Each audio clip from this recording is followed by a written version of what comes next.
সূরা ইউনুস। রহমান রহিম আল্লাহর নামে। আলিফ লাম র। এগুলো হচ্ছে একটি জ্ঞান গর্ভ গ্রন্থের আয়াত। মানুষের কাছে এটা কি আসলেই একটা আশ্চর্যের বিষয় যে আমি তাদের মধ্যে থেকে তাদেরই মতো একজন মানুষের কাছে ওহী পাঠিয়েছি, যেন সে মানুষকে তাদের জাহান্নাম সম্পর্কে সাবধান করে দিতে পারে। আবার যারা এ ওহীর উপর ঈমান আনে তাদের এ মর্মে সুসংবাদও দিতে পারে যে তাদের জন্য তাদের মালিকের কাছে উঁচু মর্যাদা রয়েছে। কাফেররা এমনি আশ্চর্যান্বিত হয়ে পড়ল যে তারা বলল, অবশ্যই এ ব্যক্তি একজন সুদক্ষ জাদুকর। হে মানুষ, তোমাদের মালিক হচ্ছেন আল্লাহ তাআলা, যিনি আকাশমণ্ডলী ও পৃথিবীকে 6 দিনে পয়দা করেছেন। অতঃপর তিনি আরশে সমাসীন হন। তিনি এর যাবতীয় কাজ স্বহস্তে নিয়ন্ত্রণ করেন। কেউই তাঁর অনুমতি ছাড়া কারো জন্য সুপারিশকারী হতে পারে না। এই হচ্ছেন তোমাদের মালিক আল্লাহ তাআলা। অতএব তোমরা তাঁরই ইবাদত করো। তোমরা কি আসল কথা অনুধাবন করবে না? মৃত্যুর পর তোমাদের সবার ফিরে যাবার জায়গা হবে একমাত্র তাঁর কাছে। সেখানে গিয়ে তোমরা আল্লাহ তাআলা সকল প্রতিশ্রুতি সত্য পাবে। তিনি এ সৃষ্টির অস্তিত্ব দান করেন।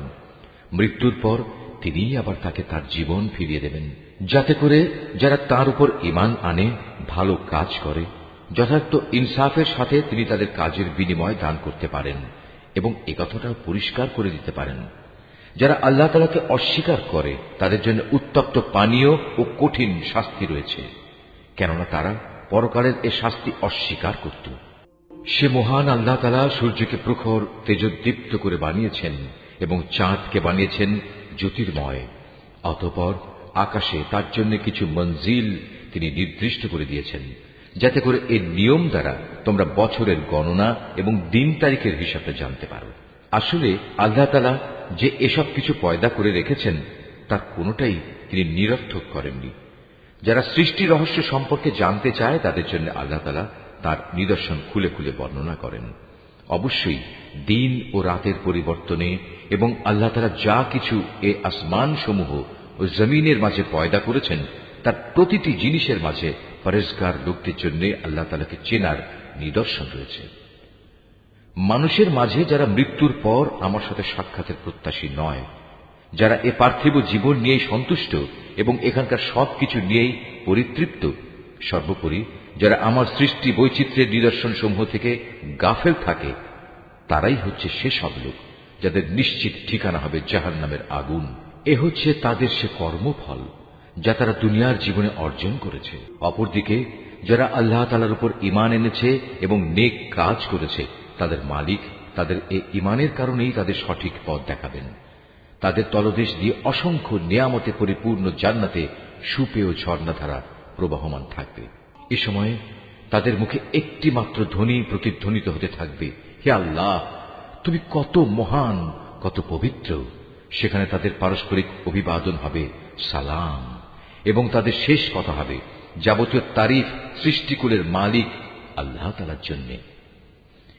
ভেবে দেখো, আল্লাহ তাআলা যদি মানুষের জন্য তাদের অন্যায় কাজকর্মের শাস্তি দিতে গিয়ে অকল্যাণকে ত্বরান্বিত করতেন, যেভাবে মানুষ নিজেদের কল্যাণ ত্বরান্বিত করতে চায়, তাহলে তাদের অবকাশ দেওয়ার এই সুযোগ কবেই শেষ হয়ে যেত। কিন্তু আল্লাহ তাআলা তাদের ঢিল দিয়ে রেখেছেন। অতঃপর যারা আমার সাথে সাক্ষাতের আশা করে না, আমি তাদের নাফরমানির জন্য তাদের উদ্ভ্রান্তের মতো ঘুরে বেড়াতে দিই। মানুষকে যখন কোনো দুঃখ দৈন্য স্পর্শ করে, তখন সে বসে শুয়ে দাঁড়িয়ে সর্বাবস্থায় আমাকেই ডাকে। অতঃপর আমি যখন তার দুঃখ কষ্ট তার কাছ থেকে সরিয়ে নিয়ে যাই, তখন সে এমনই বেপরোয়া হয়ে চলতে শুরু করে, তাকে যে একসময় দুঃখ কষ্ট স্পর্শ করেছিল মনে হয় তা দূর করার জন্য আমাকে সে কখনো ডাকেইনি। এভাবেই যারা বারবার সীমা লঙ্ঘন করে তাদের জন্য তাদের কাজকর্ম শোভনীয় করে দেয়া হয়েছে। তোমাদের আগে অনেক কয়েকটি মানব গোষ্ঠীকে আমি ধ্বংস করে দিয়েছি যখন তারা জুলুম করতে শুরু করেছিল, অথচ তাদের কাছে আমার সুস্পষ্ট নিদর্শন সহ তাদের রাসূলরা এসেছিল, কিন্তু তারা কোনো রকমেই ঈমান আনল না। এভাবেই ধ্বংসের মাধ্যমে আমি নাফরমান জাতিদের তাদের জুলুমের প্রতিফল দিয়ে থাকি। অতঃপর আমি এ জমিনে তাদের জায়গায় তোমাদের খলিফা করে পাঠিয়েছি। আমি দেখতে চাই তোমরা আমার সাথে কি ধরনের আচরণ করো। হে নবী, যখন আমার সুস্পষ্ট আয়াতসমূহ তাদের পড়ে শোনানো হয়, তখন তাদের মধ্যে যারা আমার সাথে মৃত্যুর পর কোন রকম দেখা সাক্ষাতের আশা করে না, তারা ঔদ্ধত্যের সাথে তোমাকে বলে, এছাড়া অন্য কোনো কোরআন নিয়ে এসো কিংবা একে বদলে দাও। তুমি এদের বলো, আমার নিজের এমন কোনো ক্ষমতাই নেই যে আমি একে বদলে দেব। আমি তো তাই অনুসরণ করি যা আমার উপর ওহী আসে। আমি যদি আমার মালিকের কোন রকম নাফরমানি করি, তাহলে আমি একটি মহা দিবসের কঠিন শাস্তির ভয় করি।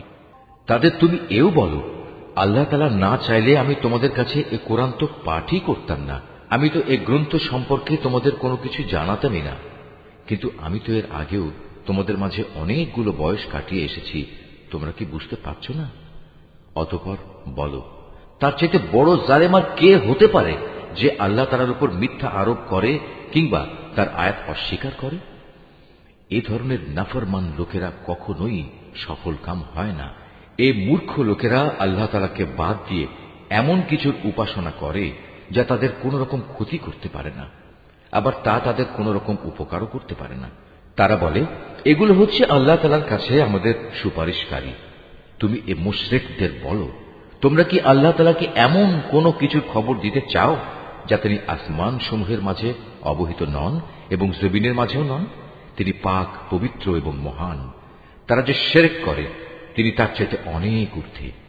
মূলত মানুষ ছিল একই জাতি, অতঃপর তারা তাদের মাঝে মতবিরোধ সৃষ্টি করেছে। তোমার মালিকের পক্ষ থেকে তাদের শাস্তির মুহূর্তটি মৃত্যুর পরবর্তী জীবন পর্যন্ত স্থগিত করার ঘোষণা না থাকলে কবেই সে বিষয়ে ফয়সালা হয়ে যেত। আজ এ বিষয় নিয়ে তারা মতবিরোধ ঘটায়।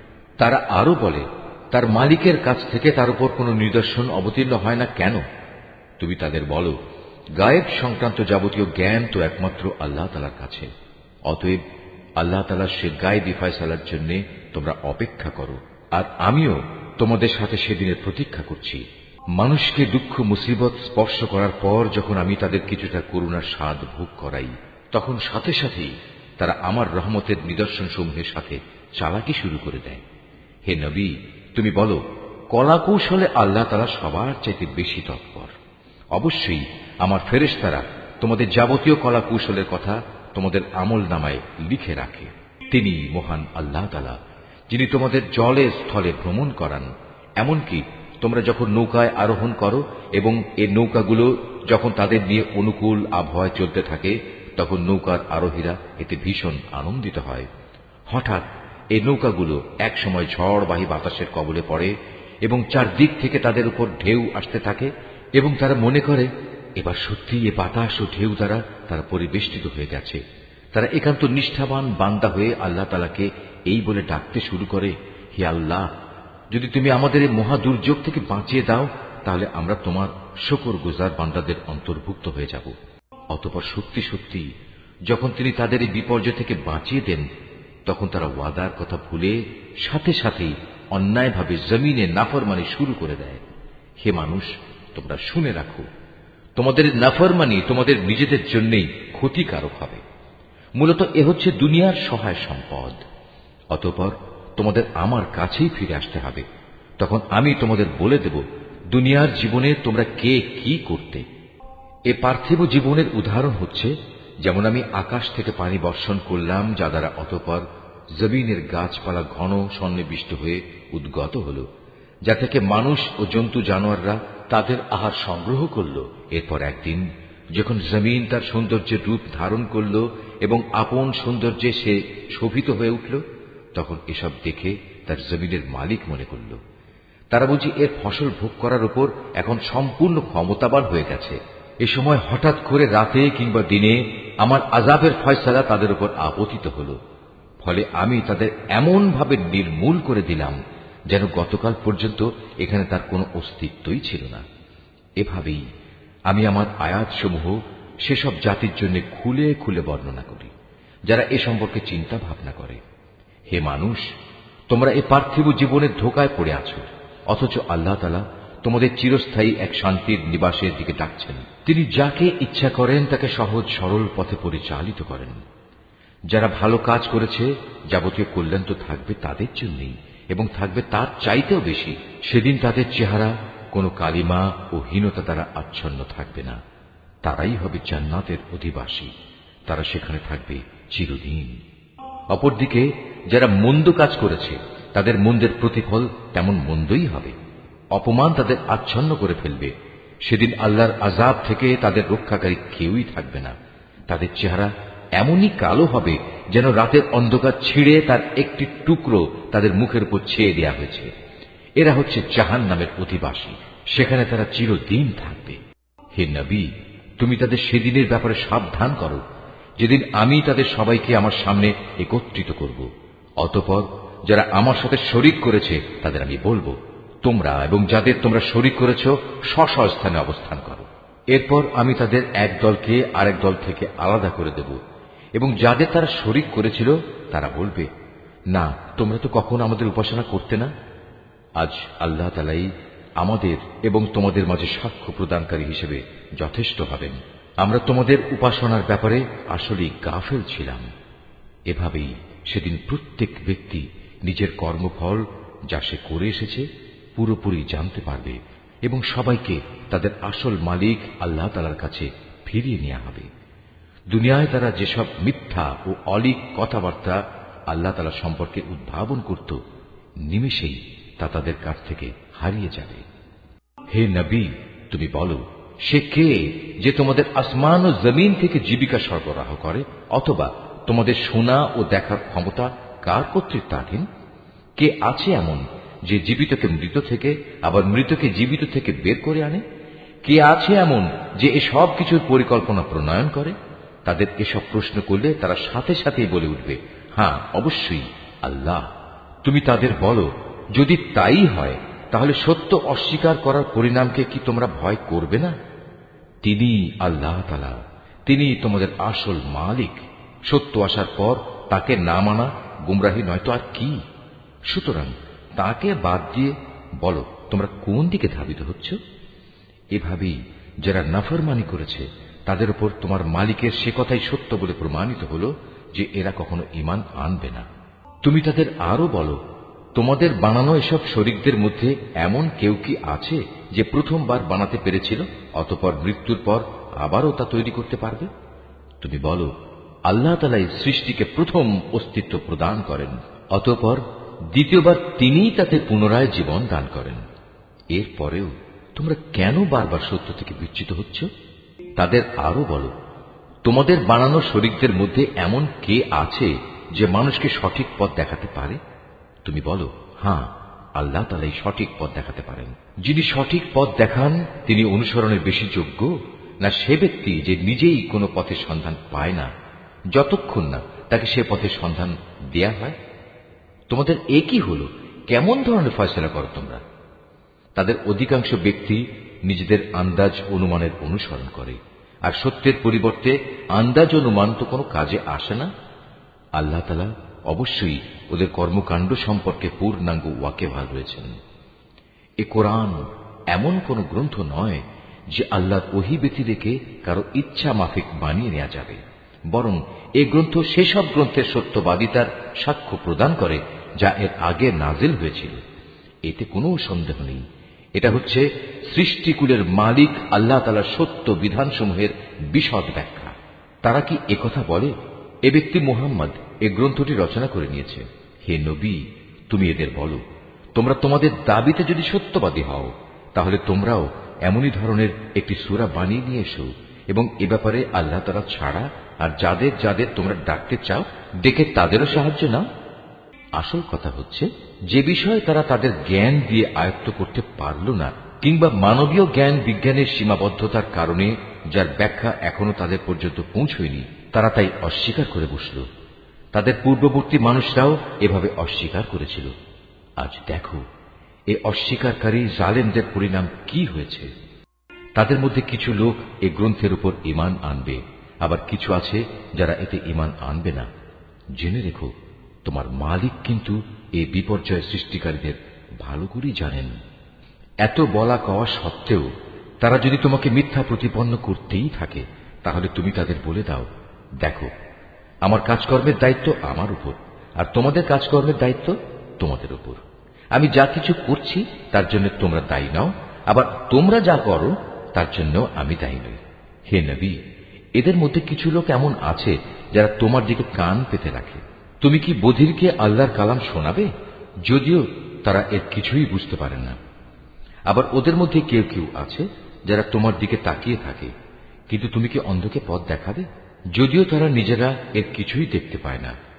নিঃসন্দেহে আল্লাহ তাআলা মানুষের উপর কোন রকম জুলুম করেন না, বরং আল্লাহর অবাধ্য হয়ে মানুষেরা নিজেরাই নিজেদের উপর জুলুম করে। যেদিন তিনি তাদের সবাইকে একত্রিত করবেন, সেদিন তাদের মনে হবে যেন তারা দুনিয়ায় দিনের একটি ক্ষণ মাত্র কাটিয়ে এসেছে। তখন তারা একজন আরেকজনকে চিনতে পারবে। ক্ষতিগ্রস্ত হয়েছে তারা যারা আল্লাহর সামনাসামনি হওয়াকে অস্বীকার করেছিল। আসলে এই মানুষরা কখনোই হেদায়েত প্রাপ্ত ছিল না। আমি ওদের কাছে যে বিষয়ের ওয়াদা করেছি, তারা কিছু কিছু বিষয় যদি আমি তোমাকে দেখিয়ে দেই, অথবা এর আগেই যদি আমি তোমাকে দুনিয়া থেকে উঠিয়ে নেই, এই উভয় অবস্থায় তাদের আমার কাছে ফিরে আসতে হবে। অতঃপর এরা যা কিছু দুনিয়ায় করত, তার উপর আল্লাহ তাআলাই একক সাক্ষী হবেন। প্রত্যেক উম্মতের জন্যই একজন রসুল আছে। অতঃপর যখনই তাদের কাছে তাদের রসুল এসে যায়, তখন তাদের সাথে আল্লাহ তাআলার সিদ্ধান্ত করার কাজটি ইনসাফের সাথে সম্পন্ন হয়ে যায়। তাদের উপর কখনো জুলুম করা হবে না। এরা ঔদ্ধত্য দেখিয়ে বলে, হে মুসলমানরা, তোমরা যদি সত্যবাদী হও তাহলে বলো, কবে তোমাদের সে আযাবের ওয়াদা ফলবে? তুমি বলো, এটা বলা আমার বিষয় নয়। আল্লাহ তাআলা যা চান তা বেঁধে রেখে আমি তো আমার নিজস্ব ভালো মন্দের অধিকারও রাখি না। আসল কথা হচ্ছে, প্রত্যেক জাতির জন্য আযাব ও ধ্বংসের একটি দিনক্ষণ নির্দিষ্ট করা আছে।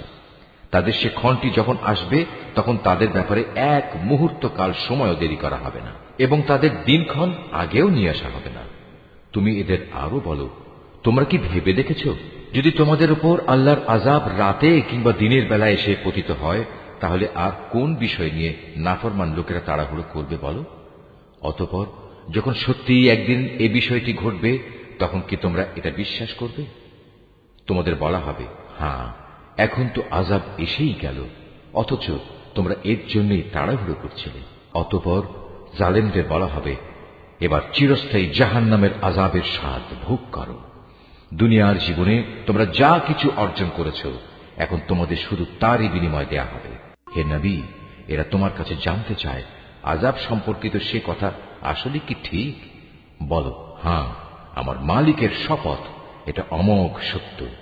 জেনে রেখো, প্রতিশোধ নেয়ার ব্যাপারে তোমরা কোনোদিনই তাকে অক্ষম করে দিতে পারবে না। যদি প্রতিটি জালেম ব্যক্তির কাছে সেদিন জমিনের সমুদায় সম্পদ এসে জমা হয়, তাহলে সে তার সবকিছু মুক্তিপণ হিসাবে ব্যয় করে আযাব থেকে বাঁচার চেষ্টা করবে। যখন এই জালেম মানুষরা জাহান্নামের আযাব দেখবে, তখন তার মনে মনে ভারী অনুতাপ করবে, কিন্তু তখন তা কোনোই কাজে আসবে না। সম্পূর্ণ ইনসাফের সাথেই তাদের বিচার মীমাংসা সম্পন্ন হবে, এবং তাদের উপর বিন্দু মাত্র জুলুমও করা হবে না।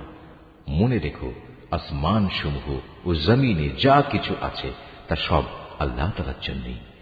আল্লাহ তাআলা সব কয়টি ওয়াদাই সত্য, কিন্তু অধিকাংশ লোকই তা জানে না। তিনি জীবন দান করেন, তিনি মৃত্যু ঘটান, এবং মৃত্যুর পর তোমাদের সবাইকে তাঁর কাছেই ফিরে যেতে হবে। হে মানুষ, তোমাদের কাছে তোমাদের মালিকের পক্ষ থেকে নসিহত বিশিষ্ট কিতাব এসেছে। এটা মানুষের অন্তরে যেসব ব্যাধি রয়েছে তার প্রতিকার, এবং মোমেনদের জন্য হেদায়েত ও রহমত। হে নবী, তুমি বলো, মানুষের উচিত আল্লাহর এ অনুগ্রহ ও তার রহমতের কারণে আনন্দ প্রকাশ করা, কারণ তারা যা কিছু জ্ঞান ও সম্পদ জমা করেছে, এটা তার চেয়ে অনেক ভালো।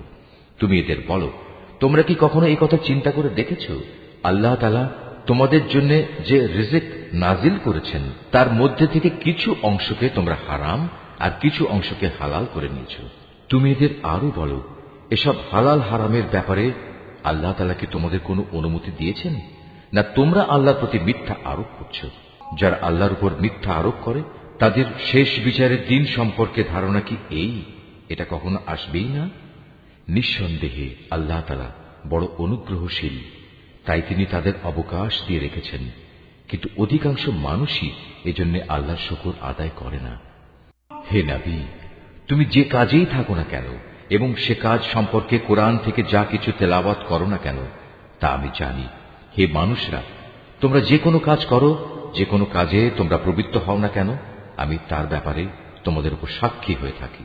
তোমার মালিকের দৃষ্টি থেকে একটি অণু পরিমাণ জিনিসও গোপন থাকে না। আসমানে ও জমিনে এর চাইতে ছোট কিংবা এর চাইতে বড় কোনো কিছুই নেই যা এ সুস্পষ্ট গ্রন্থে লিপিবদ্ধ নেই। জেনে রেখো, কিয়ামতের দিন আল্লাহ তাআলার বন্ধুদের জন্য কোনো ভয় নেই। সেদিন তারা চিন্তিতও হবে না। এরা হচ্ছে সেসব লোক যারা আল্লাহর উপর ঈমান এনেছে এবং তাকে ভয় করেছে। এ ধরনের লোকদের জন্য দুনিয়ার জীবনে যেমন সুসংবাদ রয়েছে, তেমনি পরকালের জীবনেও রয়েছে সুসংবাদ। আল্লাহ তাআলার বাণীর কোনো রদ বদল হয় না, আর সত্যিকার অর্থে এটা হচ্ছে মহা সাফল্য। হে নবী, তোমাকে তাদের কথা যেন কোনো দুঃখ না দেয়। নিশ্চয়ই মান ইজ্জত সবই আল্লাহ তাআলার করায়ত্তে। তিনি সব কিছু শোনেন, সব কিছু জানেন। জেনে রেখো, যা কিছু আসমানে আছে আবার যা কিছু আছে জমিনে, সবই আল্লাহর অনুগত। যারা আল্লাহ তাআলা ছাড়া কল্পিত শরীকদের ডাকে, তারা তো শুধু কিছু আন্দাজ অনুমানেরই অনুসরণ করে মাত্র। তারা মূলত মিথ্যাবাদী ছাড়া কিছুই নয়। হে মানুষ, তিনি মহান আল্লাহ, যিনি তোমাদের জন্য রাত বানিয়েছেন যাতে করে তোমরা তাতে বিশ্রাম গ্রহণ করতে পারো, আর দিনকে বানিয়েছেন আলোকোজ্জ্বল। অবশ্যই এতে আল্লাহ তাআলার মহত্বের অনেক নিদর্শন রয়েছে সে সম্প্রদায়ের জন্য যারা নিষ্ঠার সাথে শোনে। তারা বলে, আল্লাহ তাআলা নিজের একটি ছেলে বানিয়ে রেখেছেন, অথচ আল্লাহ তাআলা মহাপবিত্র। তিনি স্বয়ং সম্পূর্ণ অভাবমুক্ত। আকাশমণ্ডলী ও পৃথিবীতে যা কিছু আছে সবই তাঁর। তোমাদের কাছে এ দাবির পক্ষে কোনো দলিল প্রমাণও নেই। তোমরা কি আল্লাহ তাআলা সম্পর্কে এমন সব কথা বলে বেড়াচ্ছ যে বিষয়ে তোমরা কিছুই জানো না? হে নবী, তুমি বলো, যারা আল্লাহ তাআলার উপর মিথ্যা আরোপ করে তারা কখনোই সফল কাম পাবে না। এই মিথ্যাচার হচ্ছে পার্থিব জীবনের একটা সম্পদ। পরিশেষে তাদের আমার কাছেই ফিরে আসতে হবে। অতঃপর আমি তাদের কুফরি করার জন্য এক কঠোর আযাবের স্বাদ গ্রহণ করাবো। হে নবী, ওদের কাছে তুমি নূহের কাহিনী শোনাও, যখন সে তার জাতিকে বলেছিল, হে আমার জাতি, যদি তোমাদের উপর আমার অবস্থিতি ও আল্লাহর আয়াতসমূহ দ্বারা আমার উপদেশ প্রদান খুব দুঃসহ মনে হয়, তবে শুনে রাখো, আমি সম্পূর্ণরূপে আল্লাহর উপর ভরসা করি। অতঃপর তোমরা যাদের আমার সাথে শরীক বানাচ্ছ তাদের সবাইকে একত্রিত করে আমার বিরুদ্ধে তোমাদের পরিকল্পনা চূড়ান্ত করে নাও। দেখে নাও যেন সে পরিকল্পনার কোনো বিষয় তোমাদের দৃষ্টির আড়ালে না থাকে। অতঃপর আমার সাথে তোমাদের যা করার তা করে ফেলো এবং আমাকে কোনো সময় তোমরা দিও না। হ্যাঁ, যদি তোমরা আমার থেকে মুখ ফিরিয়ে নাও তাহলে আমার ক্ষতি হবে না। আমি তো তোমাদের কাছ থেকে এজন্য কোনো পারিশ্রমিক দাবি করিনি। আমার পারিশ্রমিক সে তো আমার আল্লাহ তাআলার কাছে। তাঁর পক্ষ থেকেই আমাকে আদেশ দেওয়া হয়েছে আমি যেন তাঁর অনুগত বান্দাদের অন্তর্ভুক্ত হয়ে যাই। অতঃপর এত বলা কওয়া সত্ত্বেও লোকেরা তাকে মিথ্যা প্রতিপন্ন করল। তখন আমি তাকে এবং তার সাথে যারা নৌকায় আরোহী ছিল তাদের তুফান থেকে উদ্ধার করেছি, এবং যাদের বাঁচিয়ে রেখেছিলাম আমি তাদের পূর্ববর্তী লোকদের প্রতিনিধি করে বসিয়ে দিয়েছি। পরিশেষে যারা আমার নিদর্শনসমূহ অস্বীকার করেছে তাদের আমি মহা প্লাবনে ডুবিয়ে দিয়েছি। অতঃপর হে নবী, তুমি চেয়ে দেখো তাদের কি ভয়াবহ পরিণাম হয়েছে, যাদের বারবার আল্লাহর আযাবের ভয় দেখানো হয়েছে। আমি তারপর অনেক কয়েকজন রাসূলকে তাদের নিজ নিজ জাতির কাছে পাঠিয়েছি।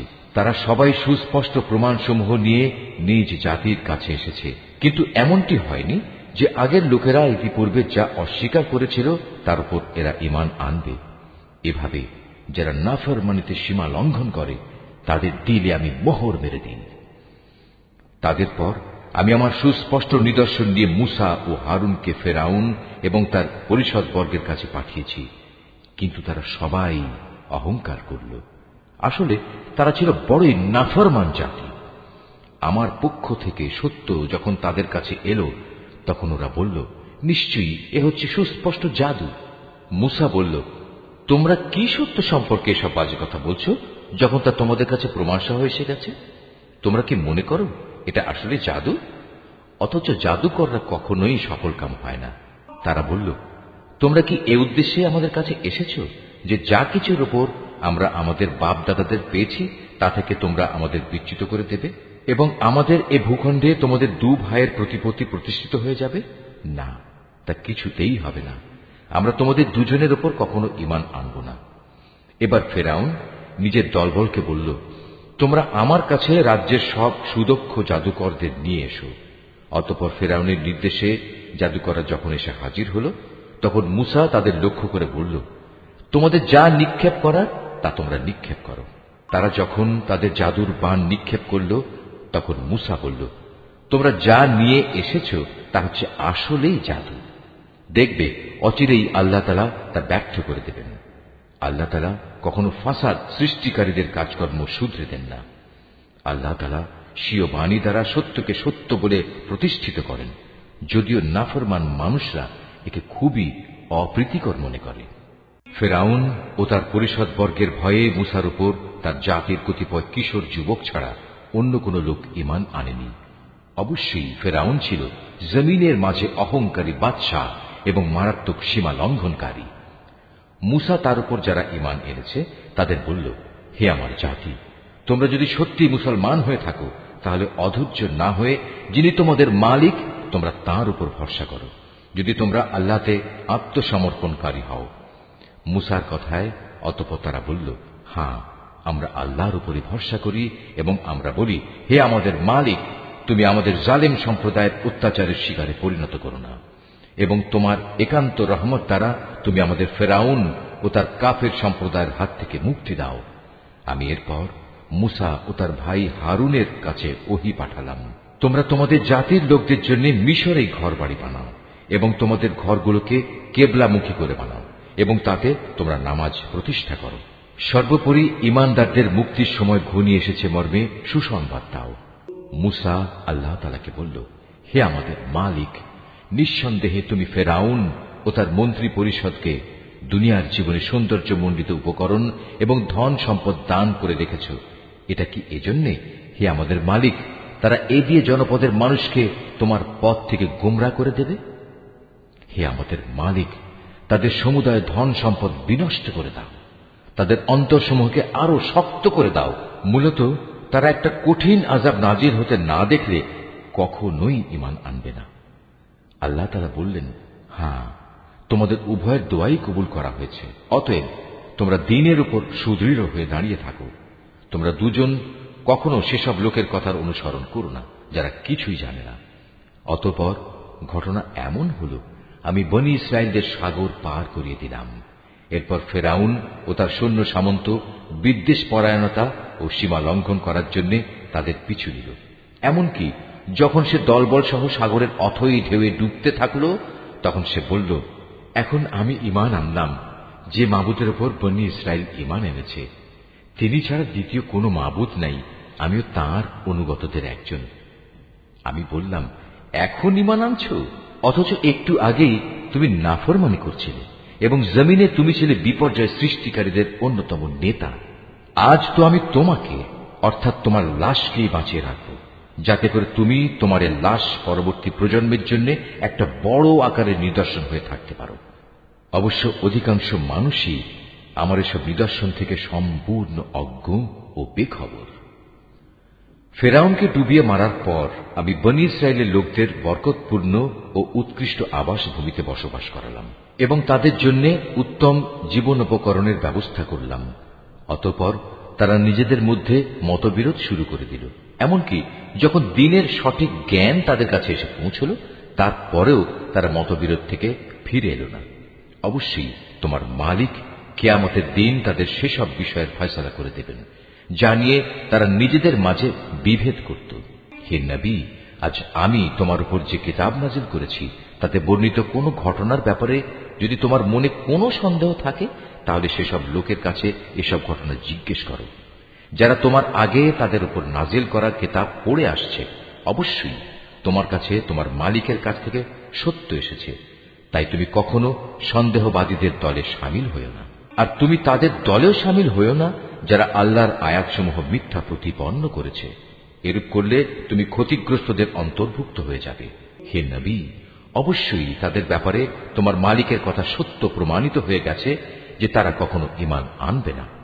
এমনকি তাদের কাছে আল্লাহর প্রত্যেকটি নিদর্শন এসে পৌঁছলেও তারা ঈমান আনবে এমন নয়, যতক্ষণ না তারা কঠিন আযাব নিজেদের চোখে দেখতে পাবে। ইউনুস নবীর সম্প্রদায় ব্যতীত অন্য কোন জনপদ এমন ছিল না যারা এভাবে আযাব দেখে ঈমান এনেছে এবং তাদের এ ঈমান তাদের কোনো উপকার করতে পেরেছে। তারা যখন আযাব আসতে দেখে আল্লাহর উপর ঈমান আনল, তখন আমি তাদের এ পার্থিব জীবনের অপমানকর আযাব তাদের কাছ থেকে সরিয়ে নিলাম এবং তাদের আমি এক বিশেষ সময় পর্যন্ত জীবনের উপায় উপকরণ থেকে উপকৃত হতেও সুযোগ দিলাম। হে নবী, তোমার মালিক চাইলে এই জমিনে যত মানুষ আছে তারা সবাই ঈমান আনত, কিন্তু তিনি তা চাননি। তাছাড়া তুমি কি জোর জবরদস্তি করে চাইবে যে তারা সবাই মোমেন হয়ে যাক? কোন মানুষেরই এ সাধ্য নেই যে আল্লাহর অনুমতি বেঁধে রেখে সে ঈমান আনবে। যারা ঈমানের রহস্য বুঝতে পারে না, আল্লাহ তাআলা এভাবেই তাদের জীবনের উপর কুফর ও শিরকের কলুষ লাগিয়ে দেন। হে নবী, তুমি বলো, তোমরা দেখো আসমান সমূহ ও জমিনে কি কি জিনিস রয়েছে, কিন্তু যারা ঈমানই আনবে না তাদের জন্য আল্লাহর এসব নিদর্শন ও পরকালের সাবধান বাণী কোনই উপকারে আসে না। তারাও কি সে ধরনের কোন দিনের অপেক্ষা করছে যে ধরনের অপমানকর দিন তাদের আগের লোকদের উপর এসেছিল? যদি তাই হয় তাহলে তুমি বলো, তোমরা সেদিনের অপেক্ষা করো, আমিও তোমাদের সাথে অপেক্ষা করতে থাকব। অতঃপর যখন আযাবের সময় আসে তখন আমি আমার রসুলদের সেই আযাব থেকে বাঁচিয়ে দেই এবং তাদেরও বাঁচিয়ে দেই যারা ঈমান আনে। এভাবেই আমি আমার উপর এটা কর্তব্য করে নিয়েছি যে আমি মোমেনদের আযাব থেকে উদ্ধার করি। হে নবী, তুমি লোকদের বলো, হে মানুষরা, তোমরা যদি আমার আনিত দ্বীন সম্পর্কে কোনো সন্দেহ করো তাহলে শুনে রাখো, আল্লাহ তাআলা ছাড়া অন্য যাদের তোমরা ইবাদত করো আমি তাদের ইবাদত করি না। আমি তো বরং তার মহান সত্তার ইবাদত করি যিনি তোমাদের মৃত্যু ঘটান। আমাকে আরো আদেশ দেয়া হয়েছে আমি যেন মোমেনদের অন্তর্ভুক্ত থাকি। আমাকে আরো বলা হয়েছে, তুমি আল্লাহর দ্বীনের জন্য একনিষ্ঠভাবে নিজের চেহারা প্রতিষ্ঠিত করো এবং কখনো তুমি মুশরিকদের দলে শামিল হও না। আমাকে আদেশ দেয়া হয়েছে, তুমি কখনো আল্লাহ তাআলাকে বাদ দিয়ে এমন কাউকে ডেকো না যে তোমার কোনো কল্যাণ যেমন করতে পারে না তেমনি তোমার কোনো অকল্যাণও সে করতে পারে না। এ সত্ত্বেও যদি তুমি অন্যথা করো তাহলে তুমি অবশ্যই জালেমদের মধ্যে গণ্য হবে। যদি আল্লাহ তাআলা তোমাদের কোনো দুঃখ কষ্ট দেন তাহলে তিনি ছাড়া অন্য কেউই নেই তা দূরীভূত করার। আবার তিনি যদি মেহেরবানি করে তোমার কোনো কল্যাণ চান তাহলে তার সে অনুগ্রহ রদ করারও কেউ নেই। তিনি তার বান্দাদের যাকে চান তাকেই কল্যাণ পৌঁছান। আল্লাহ তাআলা বড়ই ক্ষমাশীল ও পরম দয়ালু। হে নবী, তুমি বলো, হে মানুষ, তোমাদের কাছে তোমাদের মালিকের পক্ষ থেকে সত্য দ্বীন এসেছে। অতএব যে হেদায়েতের পথ অবলম্বন করবে সে তো তার নিজের ভালোর জন্যই হেদায়েতের পথে চলবে, আর যে গোমরা থেকে যাবে সে তো গুমরাহির উপর চলার কারণেই গোমরা হয়ে যাবে। আমি তো তোমাদের উপর কর্মবিধায়ক নই যে জোর করে তোমাদের গুমরাহি থেকে বের করে আনব। হে নবী, তোমার উপর যে হেদায়েত নাজিল করা হয়েছে তুমি তার অনুসরণ করো এবং ধৈর্য ধারণ করো যে পর্যন্ত আল্লাহর পক্ষ থেকে কোনো ফয়সালা না আসে, কেননা তিনিই হচ্ছেন সর্বোত্তম ফয়সালাকারী।